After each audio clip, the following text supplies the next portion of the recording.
কোটা আন্দোলনকারীদের সাথে আলোচনায় বসতে চান প্রধানমন্ত্রী। গণভবনে সংলাপের আহ্বান।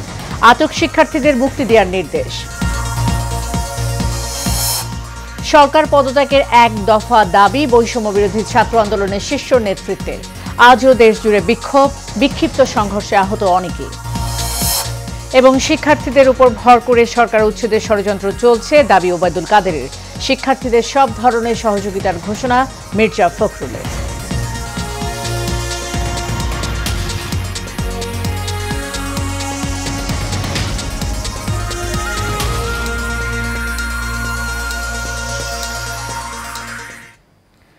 স্বাগত এশিয়ান প্রাইম নিউজের সাথে আছি সাবরিনা জিয়া। এতক্ষণ শুনছিলেন বিআরবি কেবল ইন্ডাস্ট্রিজ লিমিটেড সংবাদ শিরোনাম। এবার চলে যাব পুরো খবরে। দেশের চলমান পরিস্থিতিতে বৈষম্য বিরোধী ছাত্র আন্দোলনের সমন্বয়কদের সঙ্গে বসার আগ্রহ প্রকাশ করেছেন প্রধানমন্ত্রী শেখ হাসিনা। তিনি বলেন, তাদের জন্য গণভবনের দরজা খোলা, আর সংঘাত নয়, শিক্ষার্থীদের সঙ্গে সংলাপ চান বলেও জানান সরকার প্রধান। পেশাজীবী সমন্বয় পরিষদের কেন্দ্রীয় নেতৃবৃন্দের সঙ্গে বৈঠকে সরকার প্রধান বিশ্ববিদ্যালয়, স্বায়ত্তশাসিত প্রতিষ্ঠান ও সরকারি প্রতিষ্ঠানে প্রস্তাবিত পেনশন ব্যবস্থা বাতিলেরও ঘোষণা দেন। বিস্তারিত নূর মোহাম্মদ ভূঁইয়ার রিপোর্টে। দেশের চলমান পরিস্থিতিতে বৈষম্য বিরোধী ছাত্র আন্দোলনকে কেন্দ্র করে পেশাজীবী সমন্বয় পরিষদের কেন্দ্রীয় নেতৃবৃন্দের সঙ্গে বৈঠক করেন আওয়ামী লীগ সভাপতি ও প্রধানমন্ত্রী শেখ হাসিনা। বৈঠকে প্রধানমন্ত্রী বলেন, আন্দোলনকারীদের জন্য গণভবনের দরজা খোলা, তাদের কথা শুনতে চাই, আর সংঘাত নয়। তারা যদি এখনো আসতে চায়, কথা বলতে চায়, আমি তাদের সাথে কথা বলতে চাই, তাদের কথা শুনতে চাই, তাদের দাবি কি কি বাকি আছে আমি এটা শুনতে চাই, এবং যেটা আমাদের সাধ্যমতো সেটা আমি পূরণ করতে চাই। আমি এই সংঘাত চাই না। তারা যদি বসতে চায় আমার সঙ্গে, এই আন্দোলনকারীরা, কোটা আন্দোলনকারীরা, আমি তাদের সাথে বসবো, তাদের কথা শুনবো, তাদের দাবি দেওয়া এ পর্যন্ত যা মেনে নিয়েছে, আরও কিছু আছে কিনা সেটা হয়তো শুনতে হবে। যেটা দেশবাসীরও জানা উচিত যে আমি কখনোই আমার দরজা বন্ধ করিনি। গণভবনের দরজা খোলা। যখনই এই আন্দোলনকারীরা কথা বলতে চায়, আলোচনা করে সমাধান করতে চায়, আমি তাদের সাথে নিজেই বসতে রাজি। আমি আবারও বলছি যে আন্দোলনকারীরা যদি আলোচনা করতে চায়, আমি এখনও রাজি। যে কোনো সময় তারা আসতে পারে, আলোচনা করতে পারে, দরকার হলে তাদের গার্জিয়ানদের নিয়েও আসতে পারে। সার্বজনীন পেনশন স্কিম। আটককৃত সাধারণ ছাত্রদের মুক্ত করে দেওয়ার নির্দেশ দিয়ে সরকার প্রধান বলেন, প্রতিটি হত্যাকাণ্ডের সুষ্ঠু বিচার হবে। বিচার বিভাগে যে তদন্ত কমিটি করেছিলাম, আমি কিন্তু কারো দাবির অপেক্ষা রাখিনি। কারণ আমি চাই যারা এর সঙ্গে জড়িত, সে যেই হোক, সে পুলিশই হোক বা অন্য যে কেউ হোক, যারা অস্ত্রধারী, যারা এই ধরনের ঘটনা ঘটায়, তাদের সকলেরই তদন্ত হোক, বিচার হোক। এবং এই যে সমস্ত জ্বালাও পোড়াও সবগুলি, শুধু ঢাকা না, যে কয়টা জায়গায় এই ধরনের ধ্বংসাত্মক কার্যকলাপ হয়েছে, সেগুলি যেন তদন্ত করে যথাযথ বিচার হবে। এ সময় বিশ্ববিদ্যালয়, স্বায়ত্তশাসিত প্রতিষ্ঠান ও সরকারি প্রতিষ্ঠানের প্রস্তাবিত পেনশন ব্যবস্থা বাতিলের ঘোষণাও দেন প্রধানমন্ত্রী। যে বিশ্ববিদ্যালয়, স্বায়ত্তশাসিত প্রতিষ্ঠান এবং প্রজাতন্ত্রের সকল বেতনভোগী কর্মচারীদের ক্ষেত্রে সার্বজনীন পেনশন ব্যবস্থায় অংশগ্রহণের বাধ্যবাধকতা বাতিল করে দিয়েছি।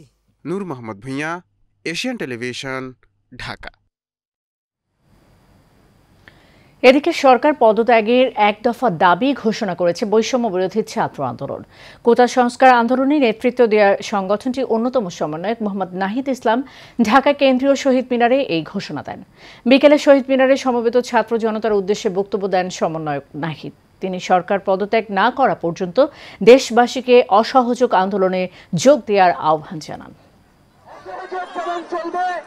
রাজপথে আমাদের বিক্ষোভ গণ অবস্থান কর্মসূচিও পাশাপাশি চলবে। সকল জেলায় জেলায়, মহল্লায় আপনারা বিক্ষোভে নেমে আসুন এবং গণ অবস্থান তৈরি করুন।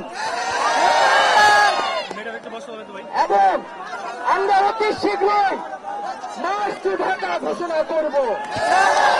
সারা বাংলাদেশের মানুষকে ঢাকায় আসার আহ্বান জানাব।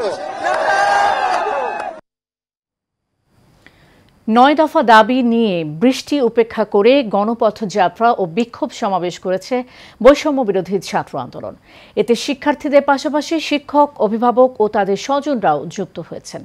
সকালে রংপুর প্রেস ক্লাবের সামনে বৈষম্য বিরোধী ছাত্র আন্দোলনের ব্যানারে ৯ দফা দাবি আদায়ে সমাবেশ অনুষ্ঠিত হয়। রাজশাহীতে বৈষম্য বিরোধী ছাত্র আন্দোলনের বিক্ষোভ মিছিলের স্লোগানে মুখরিত হয় প্রধান প্রধান সড়কগুলি। কেন্দ্রীয় কর্মসূচির অংশ হিসেবে হবিগঞ্জের নবীগঞ্জে ঢাকা সিলেট মহাসড়ক অবরোধ করে বিক্ষোভ মিছিল করেছে শিক্ষার্থীরা। ফরিদপুরে আন্দোলনরত শিক্ষার্থীদের সাথে পুলিশের ধাওয়া পাল্টা ধাওয়ার ঘটনা ঘটেছে। এ সময় পুলিশ টিয়ারশেল ও সাউন্ড গ্রেনেড নিক্ষেপ করলে বেশ কয়েকজন আন্দোলনকারী ও পুলিশ আহত হয়। কুমিল্লায় ব্যাপক সংঘর্ষ হয়। এ সময় আহত হন বেশ কয়েকজন। ফরিদপুরের শিক্ষার্থীদের ছত্রভঙ্গ করে দেয় পুলিশ। এছাড়া ঢাকা আরিচা মহাসড়ক এবং ঢাকা সিলেট মহাসড়কে বিক্ষোভ মিছিল করেছে কোটা সংস্কার আন্দোলনকারীরা। সাধারণ শিক্ষার্থীদের উপর ভর করে বিএনপি জামায়াত সরকার উচ্ছেদের পরিকল্পনা করছে বলে মন্তব্য করেছেন আওয়ামী লীগের সাধারণ সম্পাদক ওবায়দুল কাদের। বিকেলে এক সংবাদ সম্মেলনে তিনি বলেন, লাশ নিয়ে যারা ফায়দা নিতে চায় তারাই অবুঝ শিশুদের রক্ত ঝরিয়েছে। এ সময় শিক্ষার্থীদের দায়িত্বশীল আচরণের আহ্বানও জানান তিনি। সাম্প্রদায়িক অপশক্তি বিএনপি জামাত লাশের রাজনীতি করছে।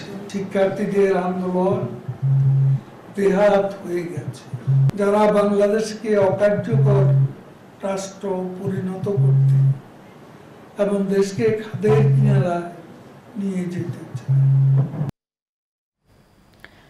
ছাত্রদের এই আন্দোলনে শুধু সমর্থন নয়, সব রকমের সহযোগিতার পাশে থাকবে বিএনপি বলে জানালেন বিএনপি মহাসচিব মির্জা ফখরুল ইসলাম আলমগীর।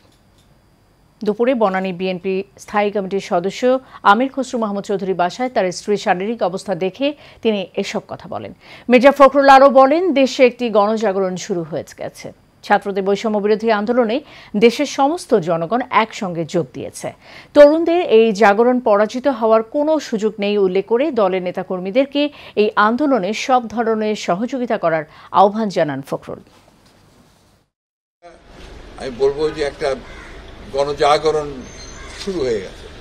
আপনারা লক্ষ্য করে দেখছেন যে এখন ছাত্র যে বৈষম্য বিরোধী যে আন্দোলন, সেই বৈষম্য বিরোধী আন্দোলনে সাধারণ সমস্ত মানুষ যোগ দিয়েছে, ছাত্ররা নেই। এখন তার অভিভাবক, চিকিৎসক, আপনার পেশাজীবী, শিল্পী, যারা আপনার সাংস্কৃতিক কর্মী, সাংবাদিক এবং সব ধরনের আপনার মানুষরা, সব পেশার মানুষ, সব ধরনের মানুষেরা কিন্তু আপনার এখানে যুক্ত হয়েছেন এবং তারা যুক্ত হয়েছেন সব ভয়কে উপেক্ষা করে।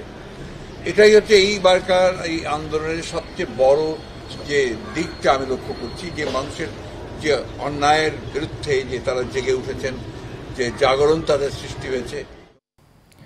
বেগম রোকেয়া বিশ্ববিদ্যালয়ের শিক্ষার্থী আবু সাইদ নিহতের ঘটনায় 2 পুলিশ সদস্যকে সাময়িক বরখাস্ত করা হয়েছে। সাময়িক বরখাস্তকৃত দুজন হলেন এএসআই আমির হোসেন ও কনস্টেবল সুজন চন্দ্র। গত 16 জুলাই দুপুরে কোটা সংস্কার আন্দোলনের সময় আন্দোলনকারীদের উপর হামলা চালায় পুলিশ ও ছাত্রলীগ। এ সময় পুলিশের গুলিতে গুলিবিদ্ধ হয়ে রংপুর মেডিকেল কলেজ হাসপাতালে ভর্তি হন সাইদ। সেখানে চিকিৎসক তাকে মৃত ঘোষণা করেন। নিহত সাইদ রোকেয়া বিশ্ববিদ্যালয়ের 12তম ব্যাচের ইংরেজি বিভাগের শেষ বর্ষের ছাত্র।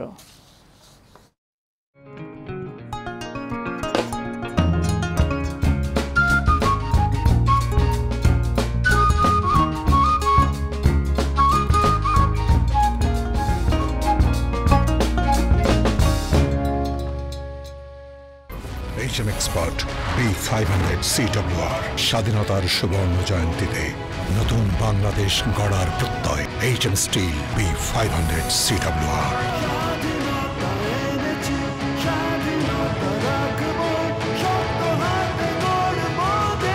HM Steel। চট্টগ্রাম মহানগর আওয়ামী লীগের সভাপতি মাহতাব উদ্দিন চৌধুরী বলেছেন, ৭১-এ পাকিস্তানি হানাদার বাহিনীর প্রত্যক্ষ মদতদাতা পশ্চিমা কতিপয় দেশগুলো বাংলাদেশের স্বাধীনতা ও অস্তিত্বকে মুছে ফেলতে চায়। এজন্য তারা যাদেরকে মাঠে নামিয়েছে তারা সাধারণ মানুষের জানমাল ও রাষ্ট্রীয় সম্পদকে টার্গেট করে অশুভ খেলায় মেতে উঠেছে। তাদেরকে প্রতিহত ও নিশ্চিহ্ন করার লক্ষ্যে দেশপ্রেমিক শক্তিকে এক হতে হবে। তিনি নগরীর দারুল ফজল মার্কেটে চত্বরে চট্টগ্রাম মহানগর আওয়ামী লীগের উদ্যোগে বিএনপি জামায়াত শিবির চক্রের নাশকতা ও নৈরাজ্য বিরোধী অবস্থান কর্মসূচিতে একথা বলেন। খেলার খবর। প্যারিস অলিম্পিকের কোয়ার্টার ফাইনালে আর্জেন্টিনাকে ১-০ গোলে হারিয়ে সেমিফাইনালের টিকিট নিশ্চিত করেছে ফ্রান্স। বোর্ডোতে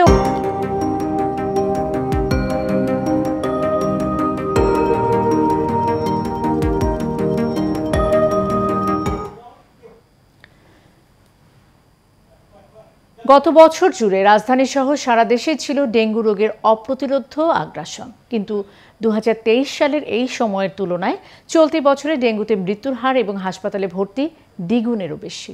চিকিৎসকরা বলছেন চলতি বছর ডেঙ্গু প্রকোপ আরও ভয়ঙ্কর হতে পারে। স্বাস্থ্য অধিদপ্তরের তথ্য অনুযায়ী গত বছরের প্রথম 3 মাসে ডেঙ্গুতে মৃত্যু হয়েছে 9 জনের। চলতি বছরের প্রথম 3 মাসে ডেঙ্গুতে মারা গেছেন 22 জন, যা গত বছরের একই সময়ে দ্বিগুণের বেশি। আমাদের 2 সিটি কর্পোরেশনে আরও অ্যাক্টিভ হওয়া উচিত। ওরা যত বেশি অ্যাক্টিভ হবে ডেঙ্গু তত বেশি কন্ট্রোল হবে। তবে ডেঙ্গুর ম্যানেজমেন্ট এখন আগের চেয়ে অনেক বেশি ইজি হয়ে গেছে। মানুষকে এখন সচেতন অনেক বেশি। একটু প্লেটলেট কমে গেলে তাড়াতাড়ি হাসপাতালে আসে। জেনেটিকলি তো একটু চেঞ্জ হবেই, কারণ টাইপিং তো চেঞ্জ হয়, তবে জ্বর আসে কিন্তু জ্বর বেশি দিন থাকে না। আমরা সাধারণত ফ্রুট জুস টুস বলি, প্লেন্টি অফ ড্রিঙ্কস বলি, অরাল স্যালাইন বলি, লেবুর শরবত বলি, এগুলো বেশি করে খেতে বলি আর কি, এবং একটু বিশ্রামে থাকতে বলি যাতে ব্লাড প্রেশার ফল না করে। ডেঙ্গু মশার ঘনত্ব, বৃষ্টিপাত, তাপমাত্রা, আর্দ্রতা, ডেঙ্গু রোগের এই বিষয়গুলো বিবেচনায় নিয়ে মাঠ পর্যায়ে গবেষণায় দেখা গেছে এবারে ডেঙ্গু পরিস্থিতি আরও খারাপ হতে পারে। যে এডিস মশা যার মাধ্যমে আমরা ডেঙ্গু রোগ ছড়াই, ডেঙ্গি অ্যাকচুয়ালি শব্দটা, তো এই রোগটা ছড়ায় একটা ভাইরাসের মাধ্যমে, ভাইরাসটা আবার বহন করে একটি বিশেষ মশা যেটাকে এডিস মশা হয়। আমরা রেড ক্রিসেন্টের মধ্যে অলরেডি বিভিন্ন জায়গায় আমরা লিফলেট বিতরণ করি যে ডেঙ্গু থেকে বাঁচার কি উপায় কি করবেন। সেই জন্য বলা হয় যে আপনি প্রথম কাজ মশা নিধন করেন। যেমন আমার বাড়ির আঙ্গিনায়, আমার ফুলের টবে, আমাদের বাড়ির কার্নিশে যেন পানি জমে না থাকে। যে বাড়িতে ডেঙ্গু রোগী থাকবে সেও মশারি টাঙাবে, আর যারা ভালো তারা মশারি টাঙাবে। ডেঙ্গু রোগের চিকিৎসায় বাংলাদেশের চিকিৎসকরা এখন যথেষ্ট দক্ষ, তারপরও প্রস্তুতি প্রয়োজন। সেই সঙ্গে দরকার মানুষকে সচেতন করা এবং এডিস মশা নিয়ন্ত্রণ করে ডেঙ্গু রোগ যাতে বৃদ্ধি না পায় তার ব্যবস্থা নেয়া। অনুকৃতি আদিত্য, এশিয়ান টেলিভিশন। দর্শক, শেষ করবো এশিয়ান প্রাইম নিউজ। যাবার আগে BRB cable in Brussels limited সংবাদ শিরোনাম জানিয়ে দিব আরও একবার।